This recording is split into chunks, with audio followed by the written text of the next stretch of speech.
All right, and we're back on another episode of Salient Points. This one's number 135 for March 3rd, 2025. We're doing our Game of the Year edition. We usually do it at the end of February. I checked last time we did it like at the beginning of February. So little by little, we're kind of pushing out. I'm your host, Carlos Macias, the master of what, Dalan?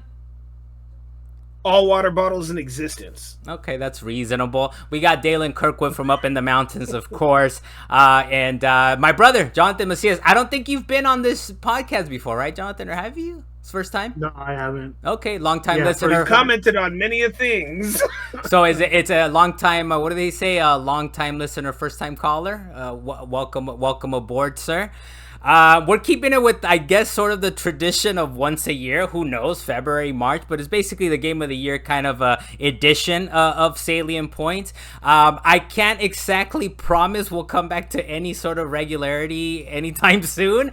I don't really put too much stuff on social media, but there's a baby on the way, so I'm having my wife is having a baby in the next couple months. So that's gonna take some time. That's actually, as you guys can tell, there's no Deo Blas, there's no Luis Mendez. They said they didn't have too many Game of the Year stuff to talk about, but maybe we'll have them on some other time. Yeah, so the baby along the way. Career change that I'm working on. Dalan, I believe, is working on the same thing. He's just lagging it, so that's cool. Yes. We're supposed to both be doing kind of a career change. I'm kind of on the left. I need help. Damn. Okay.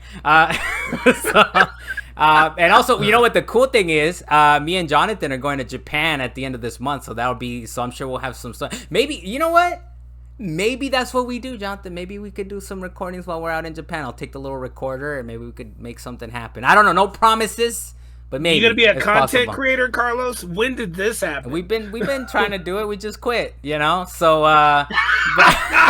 no, we went on hiatus. You can't say quit. We went on hiatus. We do not promise to come back from hiatus. We're doing a kind of a one-off show. But you know what? Let's get right into it. We'll get into the hotness, of course. Resident Evil 9 just came out last week. We've been super into it. Dalan, this game is so hot off the presses, off the oven. You just like played it like an hour ago. You just installed it and got it going. So we'll go with you first, Dalan, since you have the freshest impressions. You're at the beginning of the game. Did you the question so far, as with any game, right? You don't get into the action right away necessarily. So did you shoot a gun? Did you shoot one bullet yet in Resident Evil 9?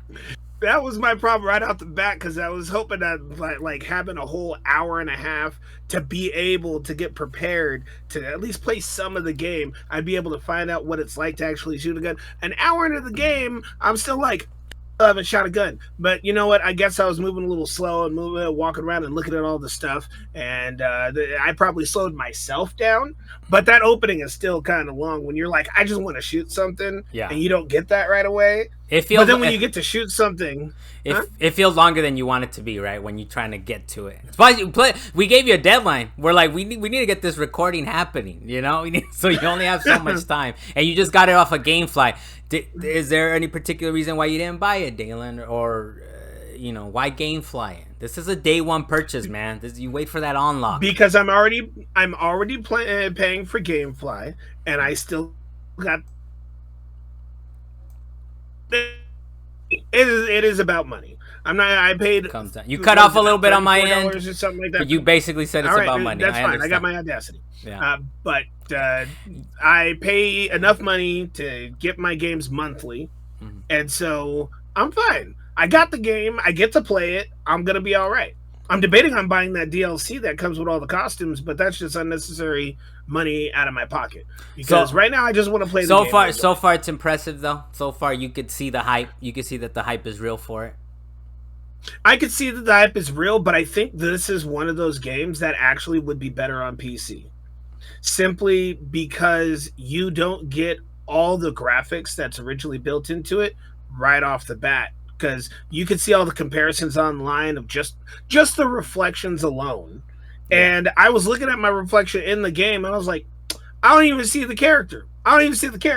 It's fine. You can see all the scratches. It looks amazing. On the mirrors and windows. It still looks really amazing. There's a lot of detail. Don't get me wrong. You know what though? I will little details. I will say this. I will and say they can't this. have it. I will say this. This is like a showcase for the PlayStation 5 Pro. That's what I'm playing it on. So now that you mention it, I maybe if you're playing it on the regular PS5. Oh wait, what are you playing it on right now? What's your system? Yeah, I'm playing on my regular PS5. Yeah, on Pro, it looks amazing, man. It looks incredible, and I know they're even using the I don't know the technical mumbo jumbo or whatever, but the DLSS or something like that or whatever. It looks incredible. It looks amazing. So no, and I mean I've said it before, right? Fuck PCs. That's just let me get that out the way. Why you hate? But it looks incredible on the PlayStation 5 Pro. I will say though, we'll go to Jonathan. Jonathan, you picked this up on Switch too, man.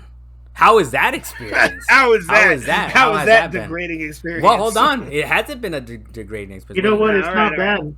Okay. Docked, it's gonna be. Supposedly, it's at a PS5 level. Docked. Okay. Kind of, But on the go, I mean, you get the level. Docked. That's what they're saying. I feel I haven't played it on the PS5, but it looks nice. Docked. Okay. Like it's doing its job. All right. And it's doing its job. It's making it. On the go. I mean, what do you expect from a $400 machine? Well, I mean, does it look amazing? It's like when you're playing it on the go. You get an idea of what it wants to do. It doesn't. Okay. You're not really bothered by it doesn't look amazing.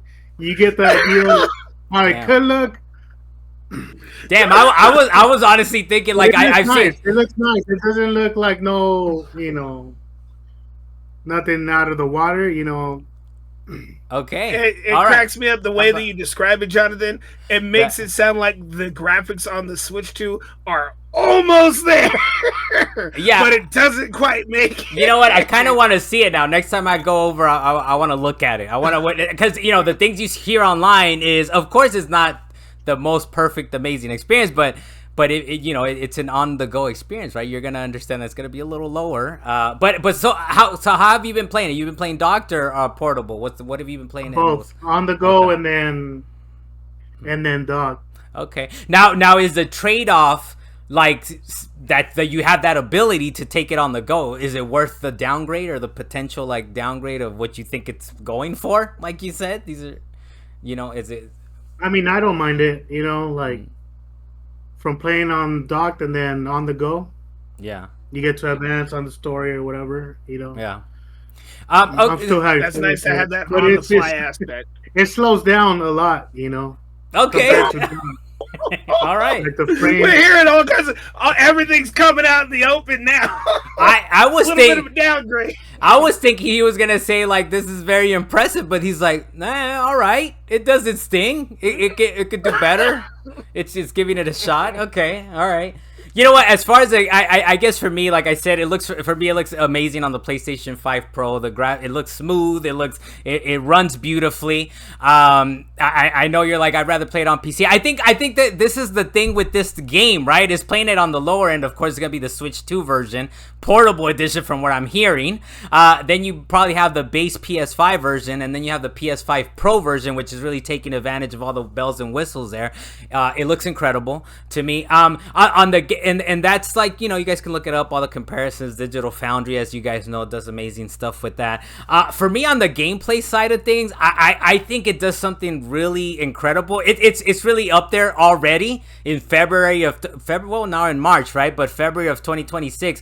This is gonna be a GOTY contender, man. This is gonna be a Game of the Year contender. Just the way that it plays out, as far as Capcom. It seems like a simple decision, but the fact that they're blending two of the ways that they've been doing Resident Evil, right, since Resident Evil 4, where you have the third person action from it, and then you have the first person with Resident Evil 7 and Resident Evil 8, and they're melding these together.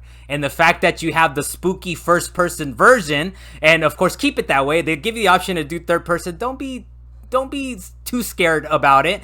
Do first person as Grace, and then as Leon, you do the third person. And it's really cool the way they blend that together, where you have the story, you're scared shitless in one moment, and then the next you're playing in third person, where you have plenty of ammo, plenty of weapons to kind of have fun with it. And of course the other part is fun. So I think the blending of the two is just something that's why haven't we seen this before? It took Capcom. It took them how long since the original Resident Evil? It took them almost 30 years to say, you know, to evolve it to be a seamless experience where they're mending the old with the new. It's just awesome, man. It's just I'm having so much fun with it. This might be the game where you're like, you know what? This is the reason I want to get a Pro. Because I mean, with the Switch 2, you get the idea of it, right? Like. Okay. Yeah, but you get the idea. It's close. It's not quite there. Yeah. But you see why you want to get a Pro, you know, like for the blows and whistles. This PS5 flexing, you know. Yeah. With the Resident Evil, the PS5 Pro. And I mean, you do get that experience, right? You get the gameplay experience, even if it's not like the graphics wise. Maybe it's a little lacking from what I'm hearing. I thought I was gonna hear something completely different. I'll be honest with you, Dalan. But if it's graphically not amazing, at least you get the gameplay part of it, right? You get the experience, the story, and everything. That it's like this is top of the line stuff. Capcom has done it again. Doc, it looks good, you know, like. It looks, for being a Switch 2, you know, it looks really good being docked. But when we take it out, it's a different story, you know. I gotta check this out, man. I gotta check this out next time I'm at the house. That's the worst thing. I need to. There's actually it's not like a PS3 or nothing like that, but actually, you can tell the difference. You can tell the difference from being docked and then once you take it on the go. There's actually a baby shower coming up. Bring it, please. Bring it to the baby shower so we can check it out. All right, that's it for Resident Evil. I haven't beaten it. I'm maybe I feel like I'm barely scratching the surface here. I think I might be like 6-7 hours in. But it's supposed to be not that long. From what I understand, it might be like a 10-15 hour game. So I might be a third of the way through, but I'm super hyped, man. After this recording, I'm gonna put it up and all that. I'm going back in. Jonathan, you're convinced by Resident exactly Evil. What's gonna happen with me? Jonathan, you're convinced by this. I'm almost done. Ooh. I'm almost done. Okay. Yeah. Dude, it's so cool, man. The creativeness, the crafting, they added some new mechanics to the game that are really cool. I said it earlier already. Capcom has done it again for sure. Resident Evil, like early contender for GOTY for our next, whenever we do it next year. If we do it in March or whenever we do it, our game of the year, I feel like it's gonna be a contender. Dalan, any other thoughts before we kind of start getting into our little game of the year stuff on Resident Evil? I have the same thought in my head that I had when I played Resident Evil 7 or even 8, I think it was. But we're getting old, and so are the characters in the game. We got old Leon running around. He's got arthritis, and he's still shooting zombies. He's a little worse for wear for sure. He's been around. He's been around. Oh, you know, I did want to mention I did play a Marathon. I don't know if you guys got a chance to play that. That's of course the Bungie game. Oh, I'm just real quick. I just want to mention real quick Marathon. I played over the weekend. They did the server slam. It's the latest from Bungie. It's very aesthetically pleasing, very Bungie. The weapons are nice. A little slow for my taste. It's an extraction shooter. I don't know. If you guys get into it, Dalan, Jeremy, Luis, if you guys get into it, maybe I'll jump in. But other than that, I'm like, all right, cool. I gave it a couple matches. I don't know if I still have it installed. But it's done. I'll give it a shot. Well, it's done. I think it's gone. It's just they did the server slam. They did it for the weekend or whatever. So it's okay. Just I guess it was a stress test. Yeah, maybe? but it's coming out on the 5th, so in a few days it's out. I think you might have to pay for it though. That's where they kind of like, is it free? No. That's okay. Thanks, Bungie. That's kind of where they got me. Where I was like, I don't know. You don't have a campaign. You want me to do an extraction shooter? And you know what's funny? They actually banned the words Arc Raiders from it in the chat. You could say Arc Raiders. So there's like a little competition there, you know, between the extraction shooters. But I don't know. There was good feedback. People really got into it. I think it might have a shot. It's not a high guard. Doesn't seem like it's a high guard at least. So I don't know if you guys. Who's the creators or Bungie? What Bungie, the people who did Halo and Destiny. Halo and Destiny, yeah. Halo. That's the only reason. If it sounds random, Marathon is supposed to be a remake of one of their original games. Wait, is that only for PlayStation? I think it's PC. It should be PC. I think it's multi-platform. I think multi-platform, yeah. Xbox too, or I believe. Now you're asking all the good questions. Those are some good questions. I think it's on there. I played it on PlayStation 5. But yeah, it's Bungie. That's the reason I gave it a shot, man. I mean, it's Bungie. It is a remake of an older game. I think it might have been like one of their first games actually that they did. It was called Marathon. But at the time it was a single player campaign shooter. Now it's a multiplayer game, which I wish they would just do campaigns, but whatever. All right, Dalan, we're going to get into our... What's up, Dalan? Well, I'm going to pause you because the question came up. The game is going to be for PlayStation 5, Xbox Series X and S, and PC, and it's going to be cross-play and cross-save. All right, there you go. There you go. All right, if you guys get into it, I'll give it a shot. It's a Bungie game. But you said cross-platform? Mm-hmm. Cross-platform means you could be on one system and somebody could be playing on another. Like if I'm on PC or on PS5, you can play together. Dalan, but if they start doing that BS save system that they have with Destiny, I'm going to be mad. No. What's the BS? No, we got. What's the BS save system in Destiny? What are you talking about here? If you recall, they said now you could cross-play your games on Destiny, and I tried to move my save file from the PS5 to the PC, but you don't get any of your DLC that you bought on that system. Okay. Well, so you have to re-buy everything. I think that's I'm not trying to give them an excuse ever. Never trying to give them an excuse, but I think it has to do with like licensing and how the consoles and the platforms do it, because that's like a Fortnite thing too. And Rocket League, Fortnite, not everything comes over. So don't just be blaming Destiny and Bungie on this. I know maybe I'm the Bungie apologist over here, but don't do it. Don't do it, Dalan. All right, look, we're going to get into it. You better come up with something real quick because you're first on the list, Dalan. We're going to get into we call them the Wacky Awards. They've gotten more standard, I guess. They're not too wacky, but we still try to keep it a little wacky. The first Wacky of 2025 is the classic, the 20XX game I played in 2025. That means any game that didn't come out in 2025, but you played it that year. Dalan, what is your 20XX game that you played in 2025? I actually played 3 games, so thank you very much. Okay. I was already prepared for this. All right. One of them is called Atari Mania.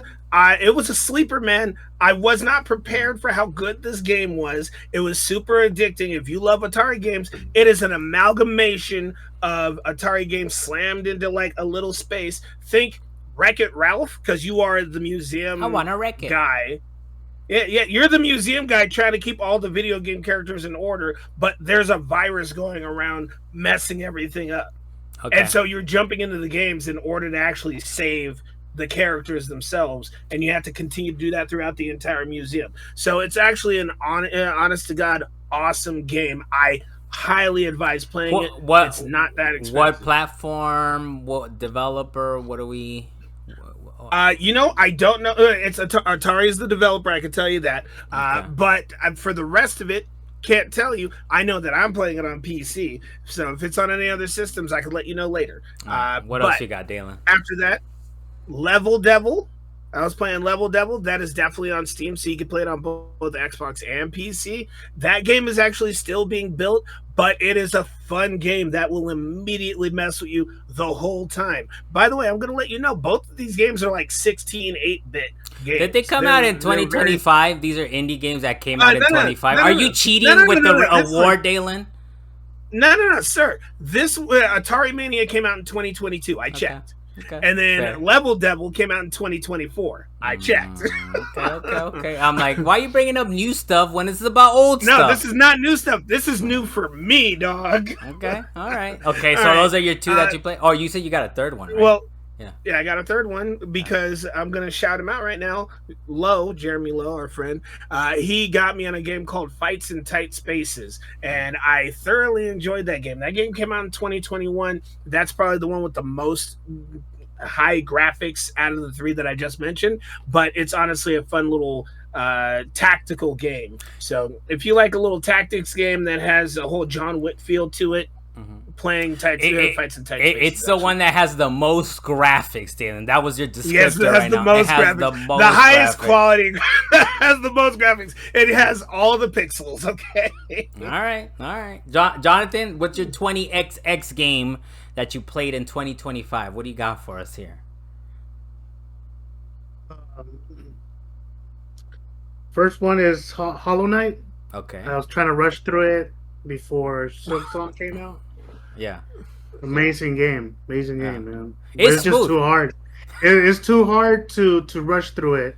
Yeah. So I did. Yeah, I opened up the map quite a bit. Okay. Fun game, 2D game. You're not supposed to open up the game, or what's going on here? I opened that shit up all the time.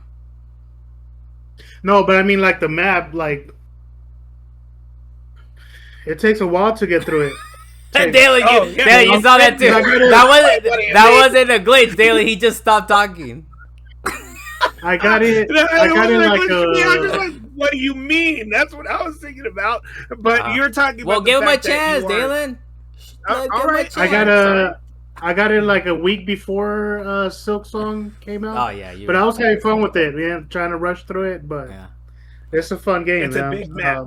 Yeah, you weren't gonna make it through. I think you know what? I tried it too. I was like, you know what? Before Silksong comes out, I'm gonna give it a shot. I probably did like a level or two. Like, fuck this, I'm out, man. And but I was like, I will give a Silksong a chance later on. I gave that a chance, and I was also like, I'm good. I think I'm good. But you enjoyed it. I'm almost done with that one. So you are. Did you beat Silksong or no? I'm almost done with Silksong, the sequel. Yeah. Okay, but you're almost done with part 2. Wait, what happened to part 1? Did you finish that, or did you give up on it? No, I just went straight into it. I got it like a week before Silksong came out. Yeah. You weren't gonna beat that game. That's So are you gonna go back to beat the first one? I guess is the question. First one, yeah. Okay. At some point. So it is, that's a good award. That's a good award. The original Hollow Knight. All right, well, you got something else. Carlos. You gotta understand that it is a good game, even with as long as it is. You just needed to keep with it. No, you just gotta get good. Beautiful, man. It's beautiful. I don't disagree with anything you guys would say about the game. I just don't want to. I just don't want to deal with it. That's it. All right. But you had another one, Jonathan. What's the other one you got? Street Fighter 6 for Switch 2. Okay. Looks amazing, man. Yeah. That one is not hoping to be like something else. It is that. It is beautiful. It is beautiful. Does it look beautiful on Switch 2? Yeah, no, it does. It does. It does, yeah. It looks pretty great. But I mean, and all its little paint marks that fly across the screen, and all the graffiti on the walls, and the neon lights. Even when you take it on the go, it looks nice. Yeah. That is a beautiful game, but it's very stylized too. I think it kind of lends itself to that, right? Where it's very like with when Dreamcast did cell shading and all that. It's like we're not as powerful as a PS2 or an Xbox or whatever, but we're gonna try our best, and it's called cell shading, and it's gonna look beautiful. All right. Do you play online on that, Jonathan? On Street Fighter or just what do you do on it? Okay. You compete on there? You're pretty good at going up against people, or how you? Just when you're playing against like the same people on your level. Okay. But when it's against randoms, dude. He said when you're playing against randoms, it gets sweaty real fast. Yeah. And then the one last mention is Cyberpunk for Switch 2. That one too is amazing on the go. Like it surprises you what the Switch 2 can do. On the go. Wait, so I guess I have a question then. So Street Fighter 6, I think stylized, it kind of lends itself to the power of the Switch. But Cyberpunk, you said looks amazing. I mean, it is a 2020 game versus like Resident Evil, but do you think that kind of gives you these expectations of that you're playing Street Fighter 6 and that you're playing Cyberpunk 2077, and then when you look at Resident Evil 9, you're like, I've been playing these other games that are 100% there. Do you think that maybe what sets it up? Enough time on the go to really give a real good review on it, but on dock it looks really nice for a Switch 2 game. Okay. For the Switch 2 version, it looks nice. Maybe that's what it is that you play it on the dock. We're talking about Resident Evil, right? Resident Evil 9. Yeah. You play it on the dock. Just came out, Thursday night. You play it on the dock and it looks great or whatever on TV, and then when you undock it, you're kind of like, oh, okay, interesting. This is it. So maybe that's what it is, that you get that change, right? That you get that change from playing it dock versus not. All right, man, those are good. And then you're playing it dock that night, so you get the ultimate experience. lights off, all that good stuff. Yeah. For me, my games, 20XX games for 2025. Really, these were just prep for games that came out in 2025. So I finally got around to playing Doom Eternal. That was pretty good. Very vertical compared to the other games. I see why they with Doom the Dark Ages, they were like, you know what? Let's make it more arcadey. Let's level the levels. I guess if you so will. But Doom Eternal was all right. I think the verticalness of it was cool. The fact that you're swinging up and down and kind of going different multiple levels, but it also kind of made it a little more convoluted than it could have been, because the original Doom 2016, that was very like Metroid to me. I was like, this is like beautiful. I'm like looking up for like power-ups and all that, which you do in Doom Eternal, but it's just, I don't know, it was thrown off a little bit, but it threw off the game a little bit to do that. But that was prep for Doom the Dark Ages. I still had my fun with it. The other thing that I played was the Mafia Trilogy. I played all 3 of the games. I believe I platinumed it. That one has had an interesting evolution. All right, Mafia 1, very cinematic. That one was cool, very limited scope. Mafia 2 was the same, super cinematic game, limited scope. And then 3, they kind of blew it out of the water, right? It's an open world game. It's really cool, black protagonists and all that. Very GTA style. It is much more open than the other ones. And then for the old country, they brought it back down again. So it's kind of, the evolution of the series has been very interesting, but I had fun with it. I don't know, it's definitely not my top games, but very interesting. If you want very cinematic, very like Godfather-ish kind of gameplay and all that, like it's obviously those type of vibes. Go ahead and play those. It's very story heavy though. Even the new one that came out in 2025.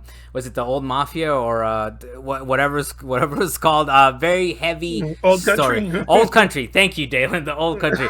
Very story heavy. Long walks.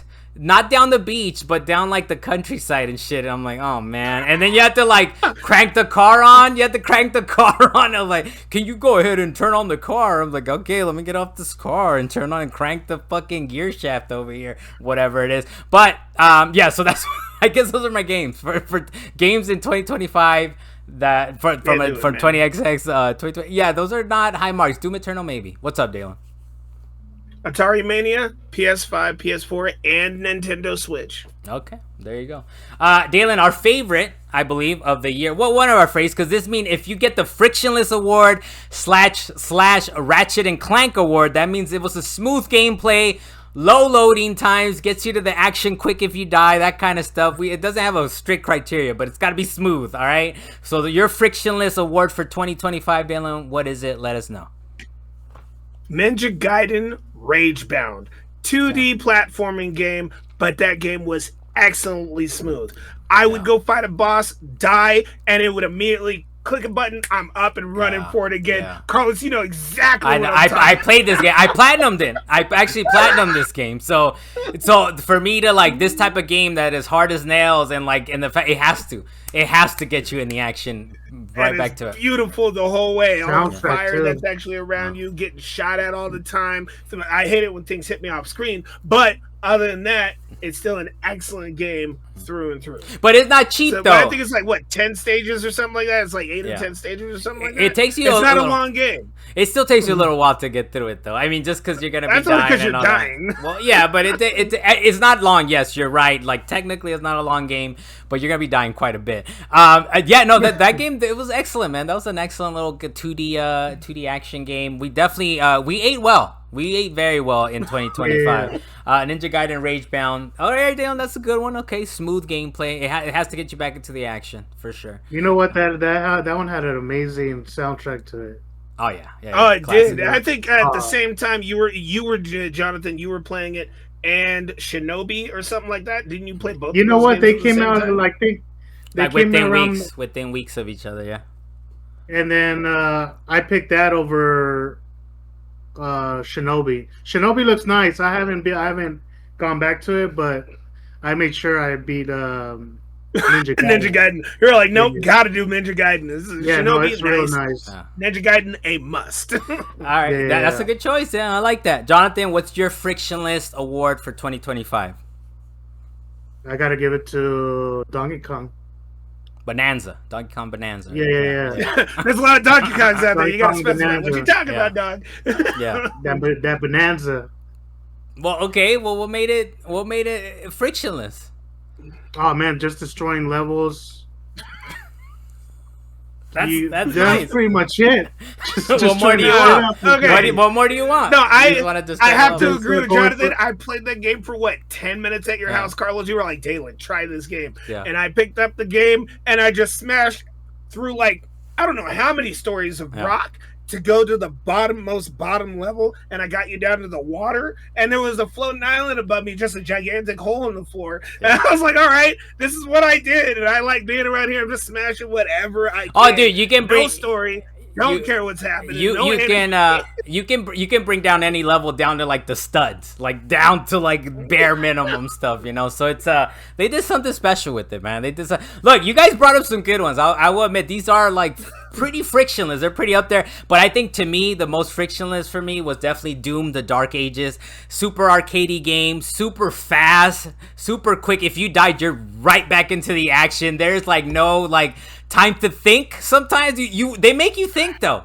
They make you think. I think it hit a really nice balance of okay, I'm just I'm just shooting everywhere. I got enough bullets here. Oh, I ran out of bullets. That's fine. Let me throw this out. Let me grab the next gun and starts blasting people with that one. So super fast, super quick game. If you die, you're right back into it. There's no loading, no nothing. It's a great game, man. They definitely, like I had mentioned earlier, they definitely went back to basics in a way, because it's even a simpler game than Doom 2016. So they're definitely going back to, we're talking 90s Doom, right? But even better, of course, because like you said earlier, Dalan, it has the most graphics. Now, it's got the most graphics. The guns feel amazing. Every single gun is fun. Every single gun has a purpose. Every single gun I'm gonna kill this enemy with this. I ran out of that. Okay, that's fine. Let me run around and find some more weapons, some more ammo. Completely seamless experience to me. That was frictionless for me. That's what it was. Maybe I didn't line these up correctly, but so I'm gonna mix in. I'm going to mix in one of the wacky ones for me. I have my own personal wacky. It's called the Shameless Platinum of 2025. The most shameless platinum. Some people were kind of looking forward to it because of the pedigree of the developers and the publishers. I believe the name was Leslie Benzies. Used to work at Rockstar. He was part of the team that made Grand Theft Auto. The game was MindsEye. Some people were looking forward to it. It was complete trash. It was terrible, man. Clipping everywhere. It would crash all the time. It crashed in one of the most important moments for me, at the very end of the scene. I had to restart a level. You can't skip the cutscenes, so that's awesome. Talk about friction.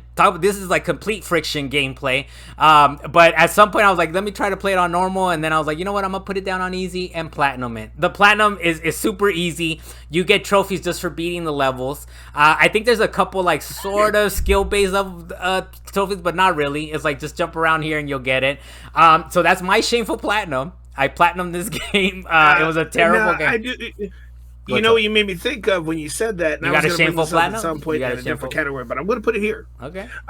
Is that I didn't platinum the game because I could not platinum the game. That's not a shameful platinum. FBC Firebreak. FBC Firebreak. That was the one where you're a firefighter. You're going in with a team of 3, and you all have your own little skills. Yeah. That game was breaking on me so much. Previous to that, there was a game called Ascent. I don't know what that has to do with my. Look, you just took my platinum, shameful platinum trophy moment, but okay, I don't understand what it has to do with anything. No, you were talking about how you just kept playing the game that was broken. Oh. That's how I felt about Firebreak FBC. That even though it was broken and enemies that were too strong for everybody were showing up, I kept playing that game. It was terrible to continue to move on with that game, and I stuck with it for way longer than I should have. You could have found your own category, Dalan, instead of hijacking my award. All right, but you know what? That one comes from a big good pedigree too, though. Remedy, man, Remedy made that game, so it's kind of you want to trust it, just like with MindsEye, you wanted to trust it. Although people should have known better, man. That game was coming out too soon. They never really delayed it, and no one talked about it. So it's kind of people should have known. I thought it was gonna be fun, right? To me, I thought I was it'll be fine. It's a 6 out of 10 or whatever. But no, it was worse. Much worse, man. Worse. It's trash. But so that's my shameful platinum. I do have another shameful platinum. It's the game Fast and Furious Arcade Edition. It's literally just an arcade Fast and Furious. At first I was like, this is stupid. The car Jonathan died over here. It's like I can't believe what I'm hearing right now. The cars flip on their side. There's no real boost. If anything, you're actually incentivized to not boost in some of the levels. Like, it actually makes it worse if you boost. So I'm kind of like, wait, I should hit the wall. I should flip. Yes, I should hit the wall. I should flip more. I should not boost right now. And at first I was like, all right, cool, whatever. But then it started to like get into my brain, like, you know what? Wow, what does it take to get the trophies in this? And I got that little itch. And it was like not the most fun I ever had. I put on podcasts. I was like, you know what? These are stupid ass levels. I'm figuring out how to break this broken game. Because when you boost, it doesn't help you apparently. And you have like everyone's boosting all the time. So when everyone's boosting, who really is boosting? Who boosts the booster?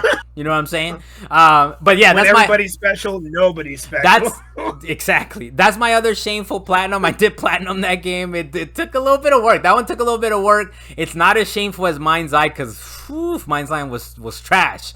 But yeah, it's definitely there in my mind. Shameful platinums. We'll move on. The year before you platinum Detroit and you hated it the same way. No. I don't think I've had a shameful. You complained so hard about that game. No, but that's not shameful. That's a dumb game. Like, just the way you get trophies. It's not fun. Dude, to get one bronze, I had to go back like 5 hours, man. This shit was ridiculous. And then you could miss it. And you could miss it too. So that was dumb. No, but that's not shameful. That's just, it was hard. Okay, so we're moving on here to our Disappointment of the Year award. We'll start off with you, Dalan. What's your disappointment? What did you look forward to and you were like, damn, trash, or disappointed, whatever it was? I gotta say it, and unfortunately we all dropped it at this point. Destiny 2, man. We were waiting for that expansion. Okay. We all wanted to play it. We all did it. We were all so sad. Yeah. At this point, it was like, no, Bungie, you're not doing anything new with it. You're not doing anything better with it. Don't get me wrong. The story piece for it was beautiful for the 10 hours that you get to play that story. And yes, it's 10 hours of gameplay, but for the price that you charge for what you get, it was just so sad. Bring it back to form. Couldn't do it, man. I think it's enough, Dalan. I don't want to. Are you gonna go back and play it, Carlos? I'm a Bungie apologist. Like I said earlier. Are you gonna go back and play it, Carlos? That's the thing. The criteria is different, man. The criteria is different. Like, if you play a campaign game, you beat the campaign. I understand. Like, for years, they've given us so much to do. But because they give you 10 hours to do instead of 200 hours to do, that's why you're gonna shame them for that. So no, it's no. The campaign that they did was fairly short because you were able to blow through it. And then when the campaign's over, you have a couple of extra things to do. But unless you really know the intricacies of Destiny, like Luis said when he was on the podcast, you can get lost in that game very easily. You don't know what's happening most of the time. I'm a veteran of Destiny at this point. Now, most of the time, I don't know what's going on. I think people are unfair. I think you're unfair. I think a lot of people are unfair to it. I think the expectations are just way too high. I mean, not that they haven't set the bar. Yes, they are. Not that they haven't set the bar that way. I think I will agree that the mechanics are just too complicated, man. That raid, dude, we tried it for like a month and a half, and we never beat it. And we never beat it. And we spent hours, man. We spent like 6 hours every Saturday trying to do this shit. So I will say that. I will say they got to figure out how to get to the fun. You know, get to the fun that we used to have with Icebreaker. I know I mentioned it before on the podcast, but like having the Icebreaker, having things that are slightly broken, it's okay, Bungie. It's okay, Bungie. Yeah, but it's a worse version. Like they really have flattened out the gameplay, which I get it. They want to make it, I don't know, more even, but you lose out on the fun a little bit, that you can't glitch it as much. The mechanics are super complicated. Only top level players can do it, and we don't have enough people. Like we are maybe four Destiny players, and we got three.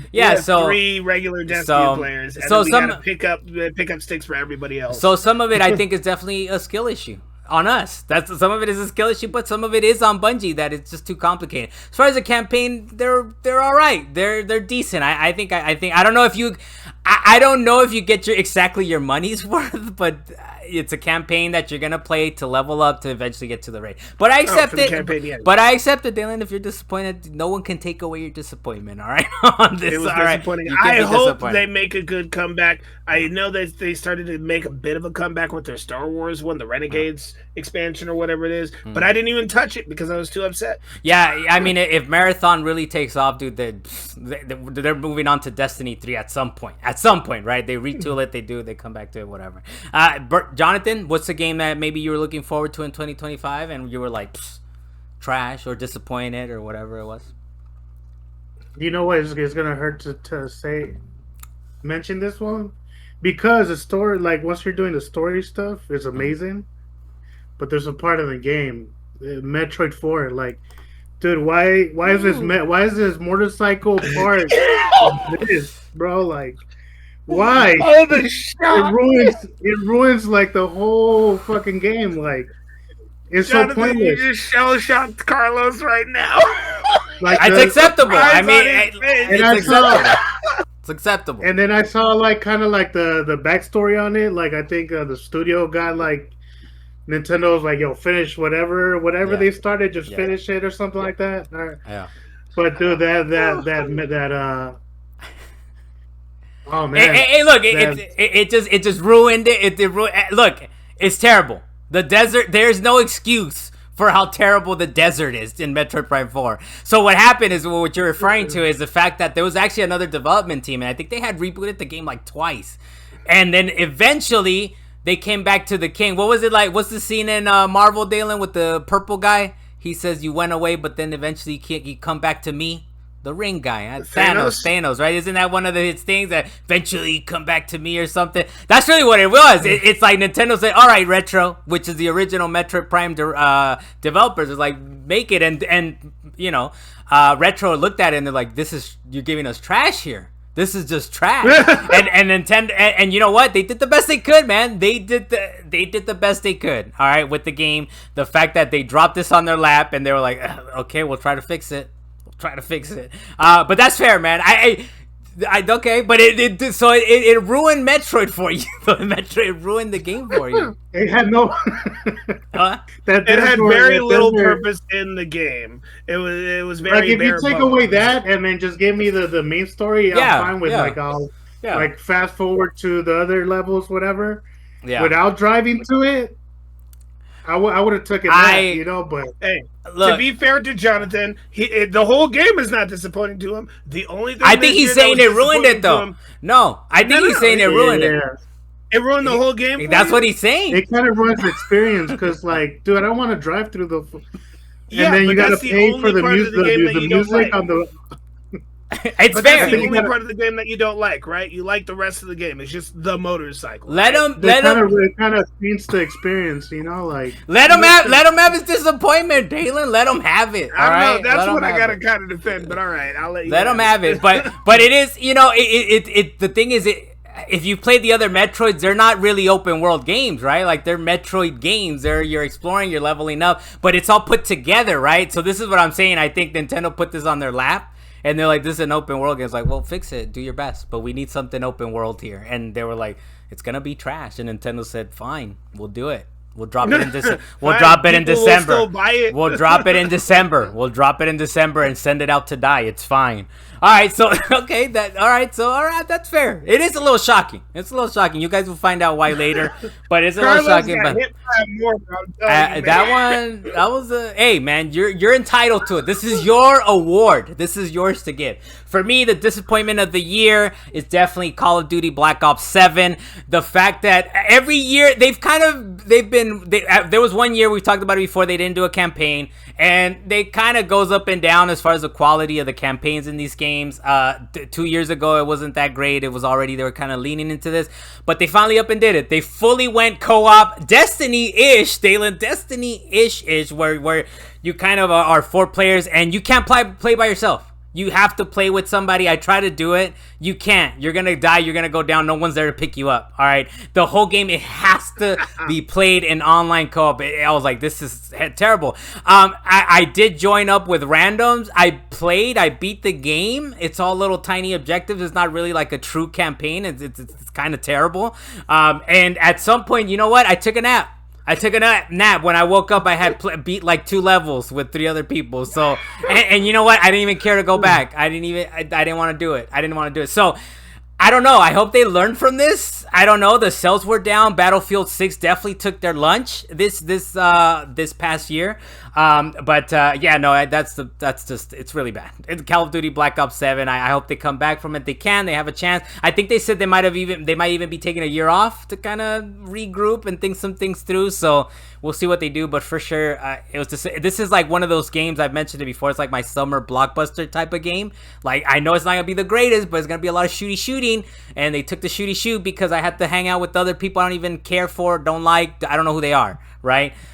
So yeah, that's my disappointment of 2025. Dalan, do you have a wacky? Would you have something to say, Dalan? No, I was good. No, you're right. We're moving on to the Wacky Awards because it bleeds into that. Because my very first Wacky Award is Top AI Slop, and that Top AI Slop is Black Ops 7. Okay. That game was riddled with AI, and the story was nonsense. The game was not fun. that thing was so disjointed, it hurt to play for more than 15 minutes. I mean, yes, you could call it like Destiny-ish because you're doing like little missions, but you did the same thing in there was another game that was very, you're in an exosuit or something like that running through forest that was recent. I can't remember the name of it right now, but that game flopped too. Okay. Exo Primal or no? No, nothing like that. No, not Exo Primal. It was a bigger flop than that, and it was one word. I know it was one word, but I can't remember the name of it. Yeah, I know what you're talking about. They just shut it down. They just shut it down. Anthem, EA.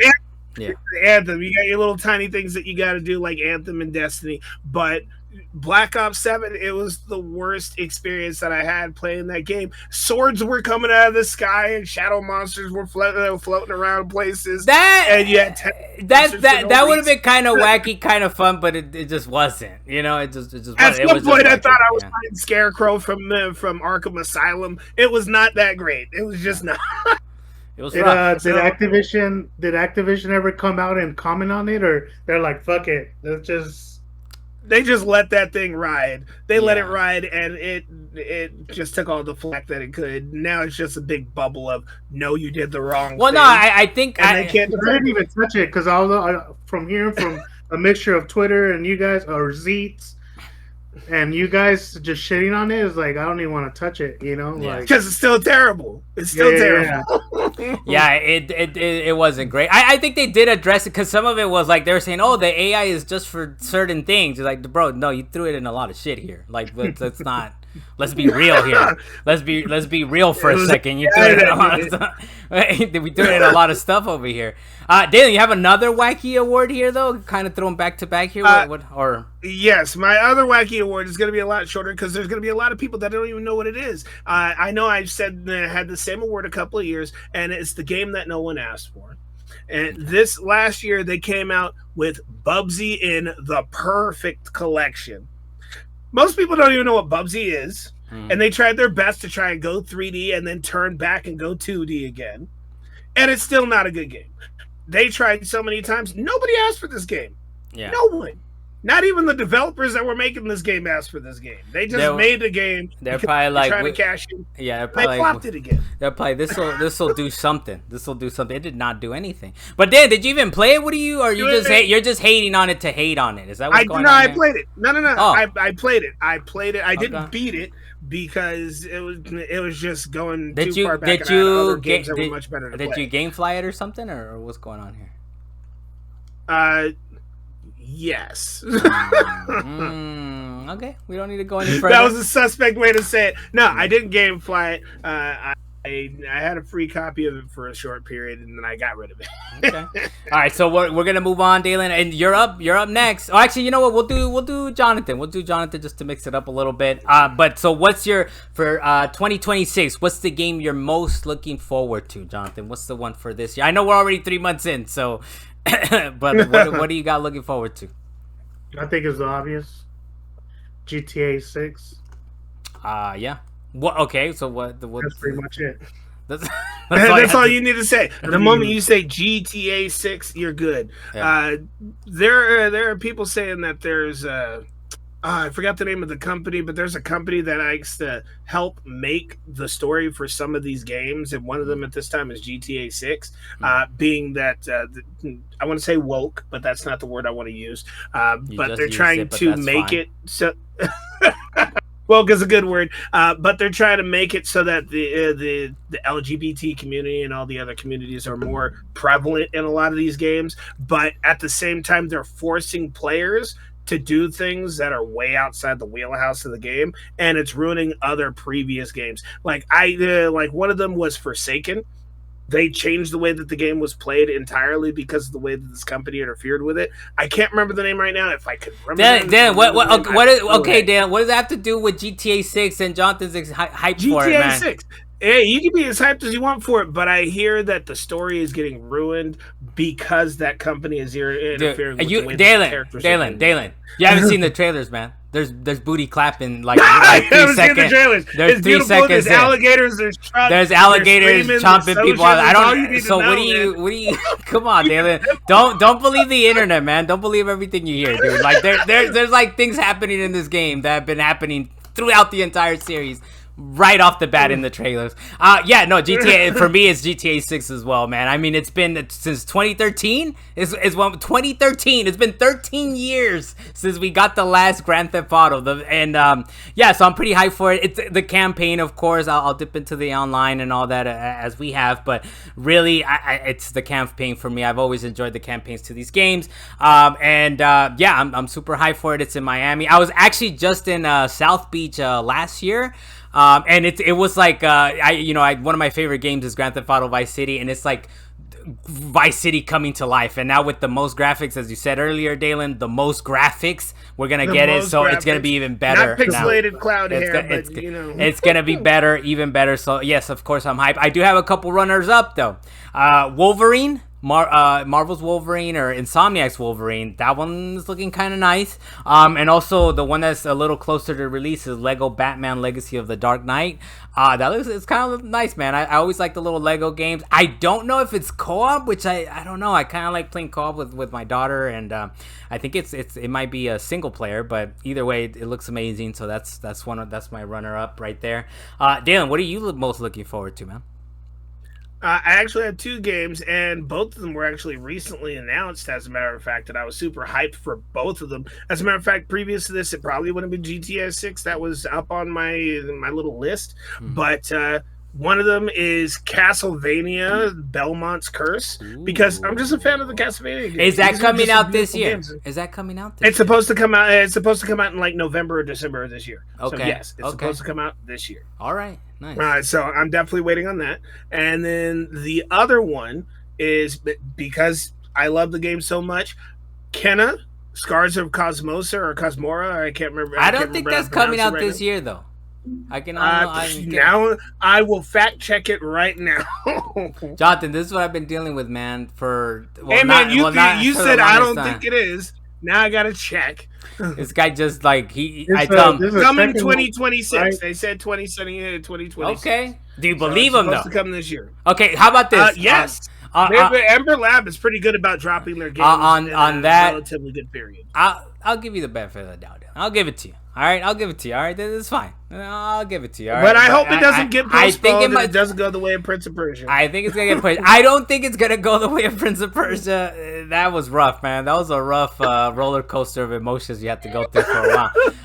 But no, I don't think it'll go the way of that. But it's possibly push it. I don't know. If it comes out this year, that's cool. That's another game to try out. All right, we're gonna get into finally our game of the year. Or anything else, Dalan? as far as that's concerned. Most No, anticipated. there's just those two. So we'll get into our game of the years. First of all, we get into, as always, we get into the honorable mentions. These are games that are just outside your top 5. In 2025, we ate so well. We ate so well, man. There's so many games.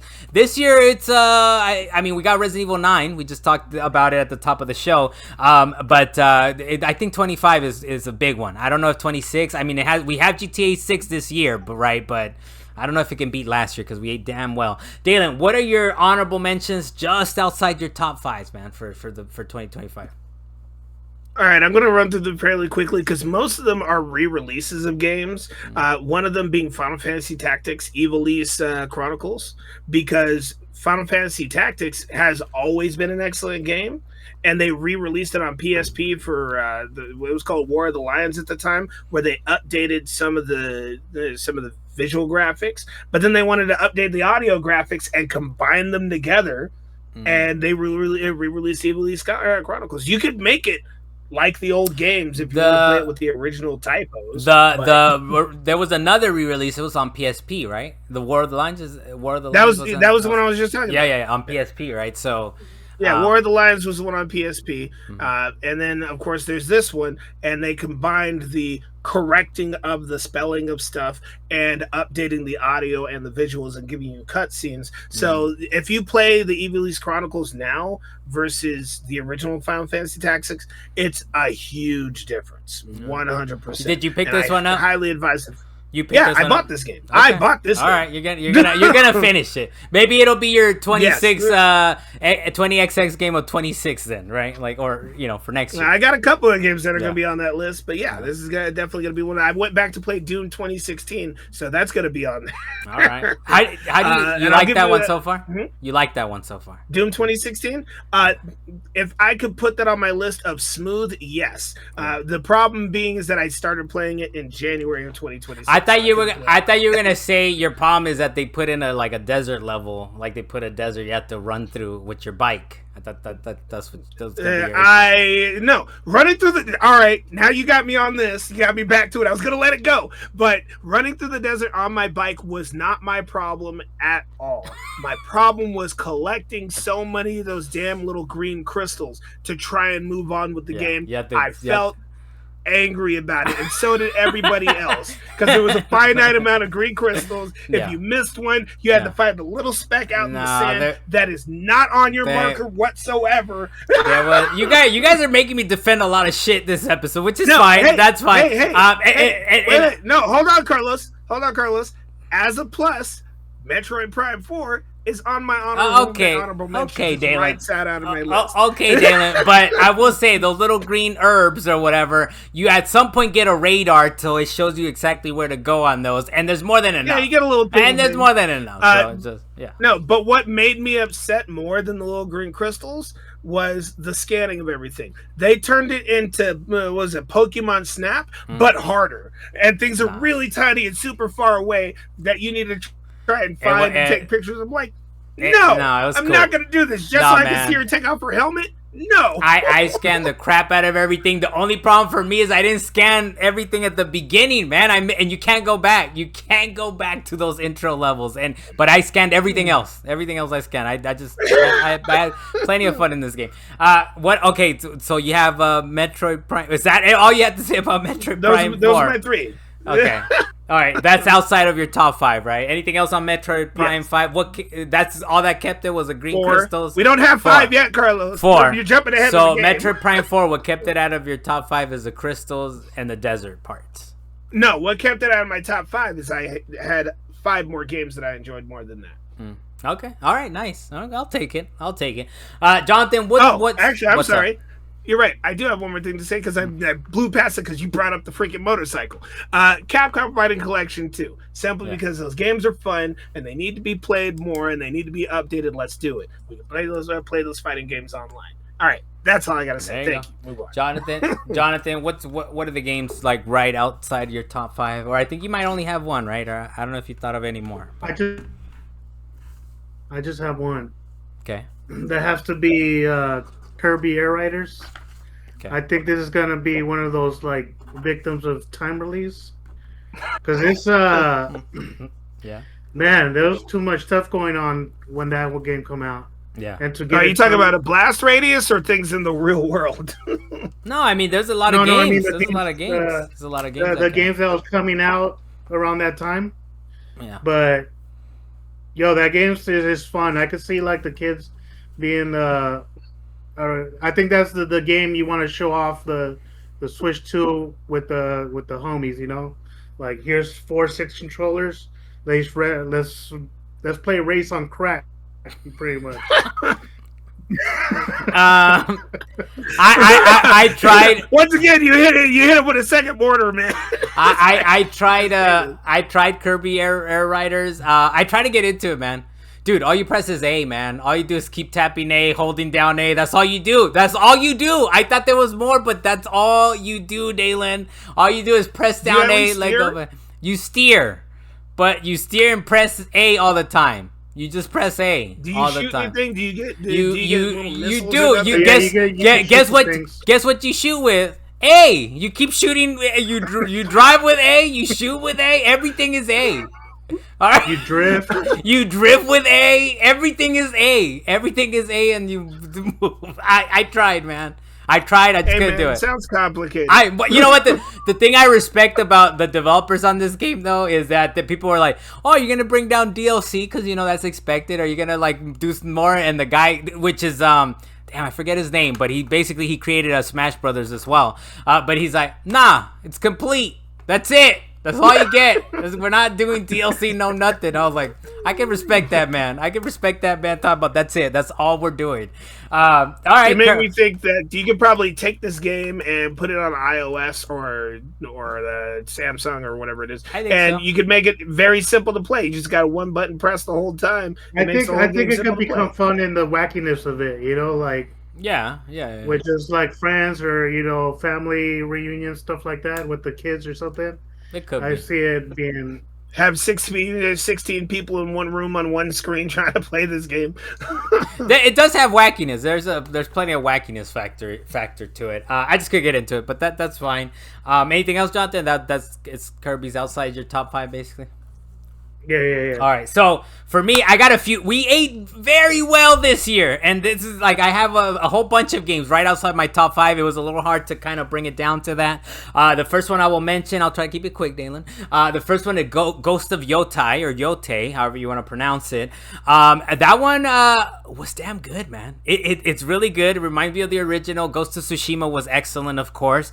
I'm gonna go back to it. But for whatever reason, it just it was a little bit more of the same. I just didn't have time for it. I had other games to get around to. I didn't have time for it. I didn't have time. And this is a top tier game, by the way. I know people are trying to hate on it, and I know people are like, it's not gonna sell as much as the original. Which, first of all, who cares? Play the games you're gonna play. Who cares what sells and who has concurrent Steam sales or players? Who gives a fuck, man? You're playing your game. Just enjoy your game. But Ghost of Yotai, I'm definitely gonna go back to that. Outer Worlds 2 I really loved Outer Worlds. It's right up my alley. It's a Western RPG. I'm a little surprised. I'm a little surprised too, man. But for whatever reason, it's Outer Worlds 1 was like a very compact package. You know, it was like a 10, 11, 12-hour game. I beat it very quickly. I got into it. I tried to do everything in it. This is a bigger game. This is definitely a bigger game. Not only is it a bigger game, it's a harder game. Like, I don't remember having as hard of a time playing Outer Worlds 1 as I did with this one. I actually had to bring down the difficulty down, man, because I was like, you know what? I'm done with this shit. I'm done with this shit. I don't know where to. I don't have time for it. I guess this was the main thing. So I brought down the difficulty. Like, you know what? Let me get through it. I had fun. I can see where I would have fun if I take my time with it, but I just didn't want to. I don't know. It's a longer game. It's a harder game, but I still thought it was good, just not in my top 5, right? The one that, I had a Shameful Platinum. This would have been a proud Platinum. Metal Gear Solid Delta Snake Eater. Dude, if you guys haven't played this game... Man, you really enjoyed it. It's so good. It's so good, man. It's so... Look, I know there was one year when Deo, he put as his game of the year Last of Us. It was his number 1 game, right? And I think he's like, maybe we should have rules against like re-releases and stuff like that. Remakes. I don't think we should, but it did play into it a little bit for me. I know, like, in the future, if there's a remake that's amazing, then you want to count it as your top 5 as your top 5. But for me, I was like, you know what? Super fun. The platinum was great. And this is one of those games where I was like, I don't know if I like 3 that much. And it turns out I didn't invest the time like I did this time around. Like, it was just fun. It was fun, like, figuring out the end, how to kill this guy, how to be sneaky about it. And normally, and to me, I think it exemplifies just how good of a game is, that things that you would think are annoying are actually like, you know what? It's not a bug. It's a feature. It's annoying. I gotta, but once you figure out how to kill this man, that he's in the jungle, just randomly running around, like hiding in bushes, and he'll just sit there, and you can be in this battle for like an hour plus, barely doing any damage to him. So imagine having to do like with the tranquilizer trying to take him out. That's how you have to take him out to get the platinum in this game, by the way. So that was fun. Metal Gear Solid. The only thing that kept that out of my top 5, it's a remake. The other one actually that I'll mention right now, since it's also a remake, is Tony Hawk's Pro Skater 3 and 4. Such a great game. Time melts away. The music is great. And what I like about this one, which is the same as with Tony Hawk's Pro Skater 1 and 2, is that it's a lot of the music you remember, but they actually throw in little tracks, little new tracks that I'm like, you know what? It fits the motif. I actually listened to some of these new tracks. They've introduced me to new music. I think it's great what they did. It plays beautifully. They look amazing. So yeah, Tony Hawk's 3 and 4 just out of my top 5 there. And the other one that might be a little surprising as well is Split Fiction. Because Split Fiction, we were looking forward to it. I love playing these co-op games. Joseph Fares, you know, he's the guy, of course, that said, fuck the Oscars, right? So he's been doing this. And he's been doing these co-op games. I'm excited about the next game, as I will basically any game he does from here on out. I just don't think it had necessarily that It Takes Two special sauce, because It Takes Two was something special, man. It was our game of the year, by the way, a couple years ago. So I think it was great. Me and Lily, my daughter, we had fun playing it, but I don't know, there was something keeping it out of the top 10. How about that? That's it. But Split Fiction is my last honor. Split Fiction is my honorable mention. As you guys can tell, there's a bunch of games there. What are my top 5s, man? There's still plenty to go. We ate well. Yeah, we ate pretty damn well in 2025. We'll get into our number 5 games. This is where it gets interesting. I'm gonna start doing the math here. I'm gonna put the paper up. I don't know if you guys can see it, but there's gonna be some math involved. So as we do every year. Did you spell my name right? You didn't spell my name right. Let's take a look. I don't know. I gotta reverse it. Yeah, it's close. Yeah, you spelled it right. It's kind of close. It's terrible writing, I know. So how we do it every year, of course, is the top 5. Number 5 gets 1 point. Number 4 gets 2, all the way down to your number 1. Your number 1 game gets the most points. We add up the points. It's a weighted score. This is how EGM used to do it. Electronic Gaming Monthly. I love how they do it. They did it a weighted score. I think there might be other publications that do it the same way. But anyways, EGM style. Let's go ahead and date yourself. It's fine, Carlos. Continue. Oh man, I miss EGM. Dalan, your number 5 game for 2025. What is it, sir? How about we let our guest go first? No. You go first, Dalan, and then our guest will guess. Go. All right, fine. My number 5 is actually Split Fiction, because even though it was not exactly It Takes Two, it was still a fun co-op. It's very rare that we get a good co-op, and this man who said F the awards or whatever, he said fuck the Oscars. Did not care. He didn't care. Yeah, that man was wilded out every single time. But even though he does these types of things, he knows how to make a good co-op game. The only problems that I really had with it was, one, again, it was not exactly It Takes Two. It had this certain level that took it down a peg, but the storytelling that they did for it was definitely excellent. But my big problem with it was how stiff the gameplay was, because It Takes Two, even though you were running around as a ragdoll, it felt smooth when you were running around. But on Split Fiction, for some reason, your characters felt stiff as they were jumping. You know, I think we had to jump from one cars in the space to the next car in space. It was just weird and janky, and my characters would fly off in different directions. Look, like you said earlier, Dalan, it's these games that for It Takes Two, the ragdoll and it was very stylized.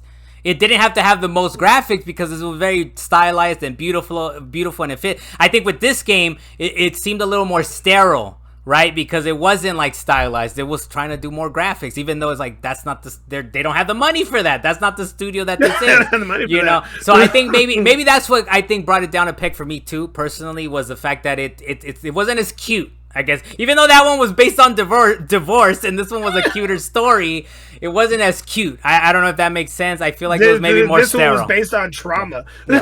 I think this Mm-hmm. one was a little more sterile, and I think it does bring it down a peg. I don't know if you agree with that.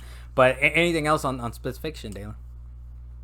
I kind of cut you off. It's a good Sorry game. I still advise playing it. Oh, it's great, man. And we have fun. Did we played it, right? We played through it once or no? Or did you? You started talking crap to me, saying that I'm a worse co-op player than Lily. So thanks. You know what? Now that I've thought about it for a moment or two, I still agree with that statement. It's still I figured 100%. you were going to say that. I still agree with that statement 100%. Jonathan, you good on Split Fiction, Dalen, or you got anything else? It's a good game. It is, man. It's right outside. Look, for me, it's like Tony Hawk, then Snake Eater, then Split Fiction, like outside the. It's like it would be number 8. Split Fiction would be number 8. I mean, but it's still up there. Jonathan, that's pretty low on the totem. Yeah, when you put it that way, but those games were just good, man. You're like, at least it's on the totem. Be quiet. It's there, man. It's there. How about this? If we did a top, did we only ever do a top 10 once? I think, or did we ever do it? No, we did a top 5. We did a top 3. We never did a top 10. It's too many games, dude. It's a lot of games. Jonathan, with your number 5, please, for 2025. Oh man, I gotta give it to Ninja Gaiden Ragebound. Okay. Had a lot of fun in that game.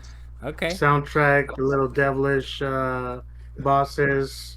It was nice, man. Fast-paced murder. You get to switch characters. You get plenty of weapons. There's all kind of stylized levels that you go through. It was a good game. There were a lot of secrets in that game.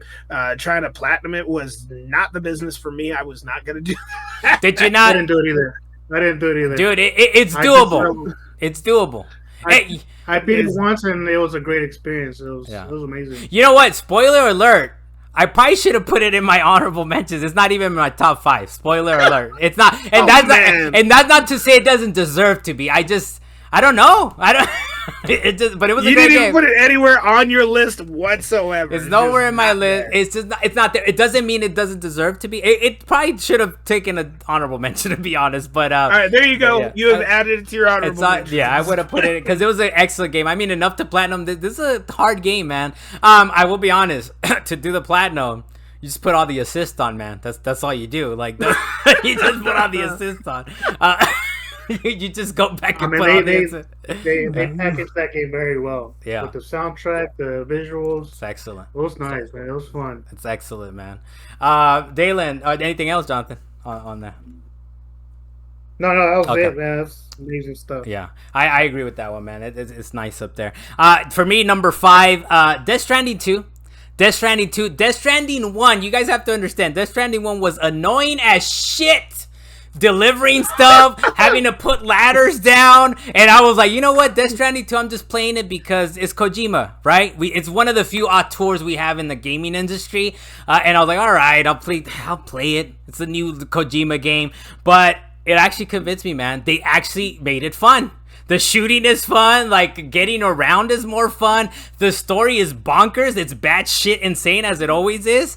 But I had fun with it. I had fun with the shooting. I had fun with the story. I had fun delivering stuff, which is like super dumb. I mean, it's UPS driver the game. But it just did something right. It did something so right that to me, he convinced me.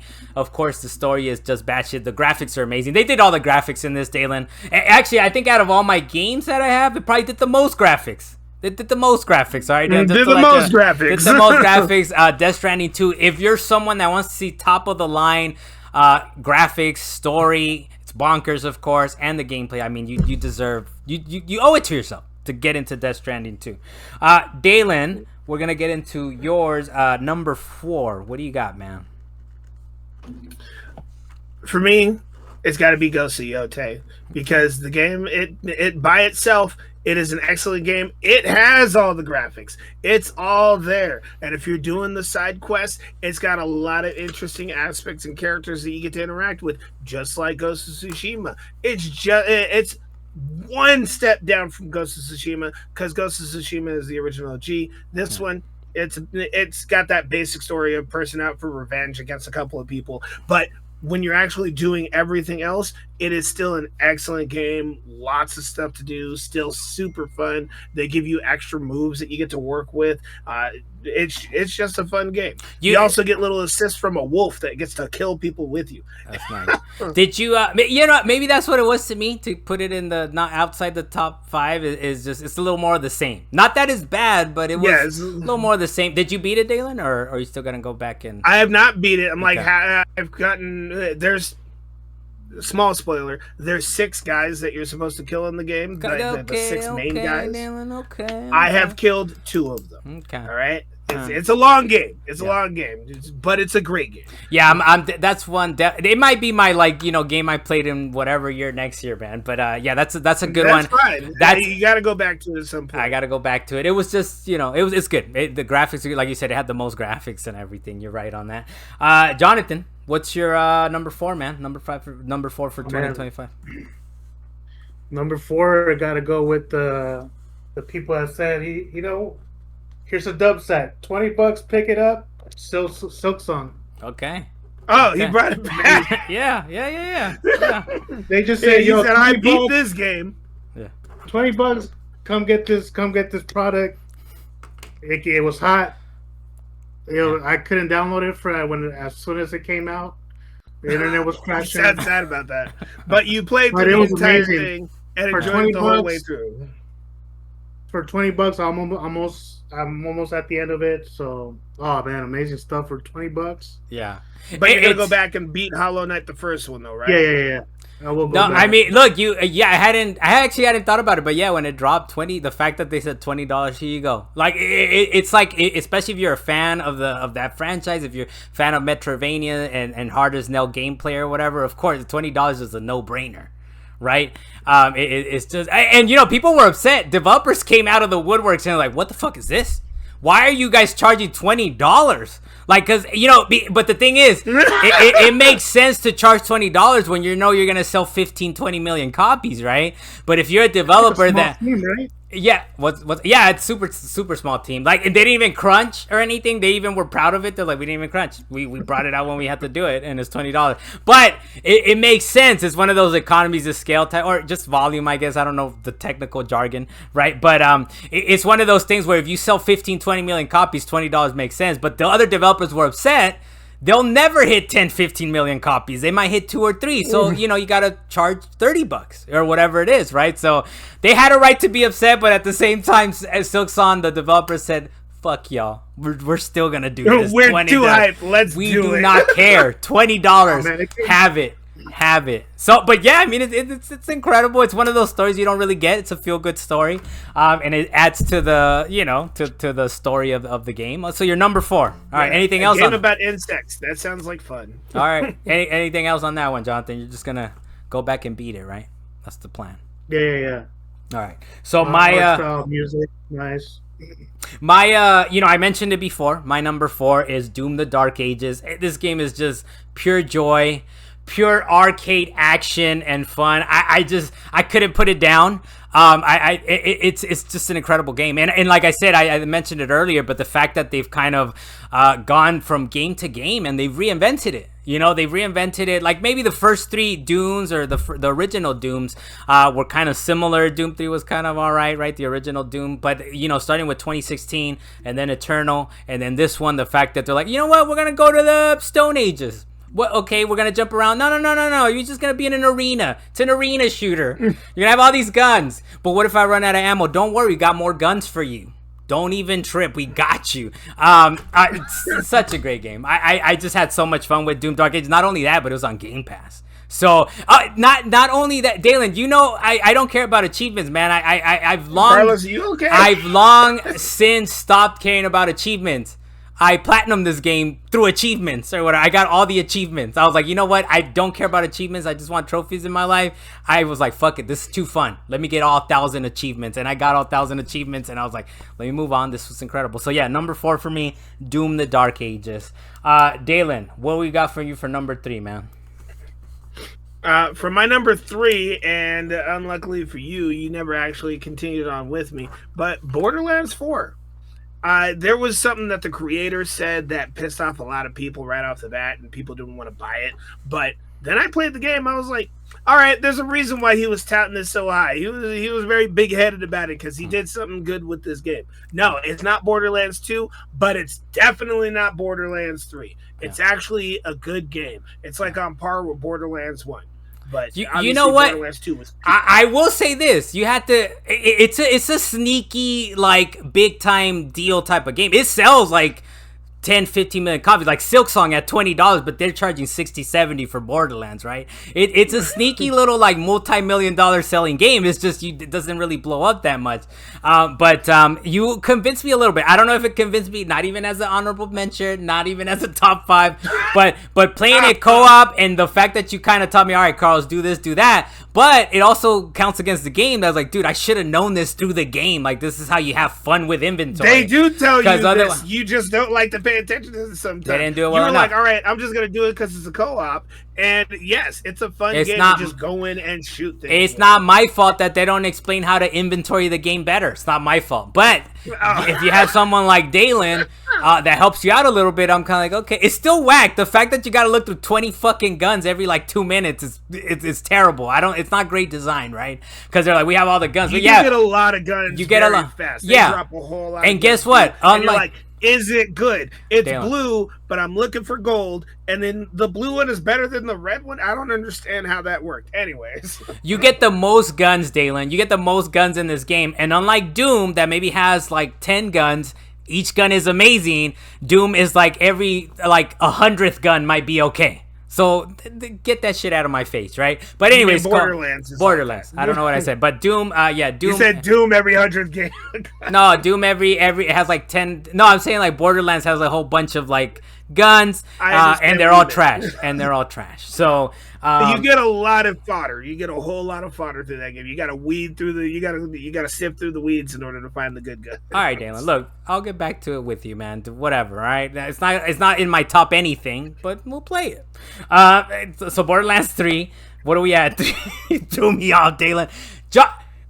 Who's next? Jonathan. Number 3 game of the year, man. What do you got?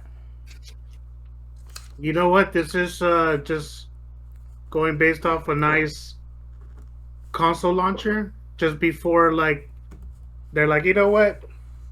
Wait until you see what's coming, and it's a fun game. Mario Kart World. I gotta put it as a nice launcher, just to make you wait enough for what's coming right after that. You know.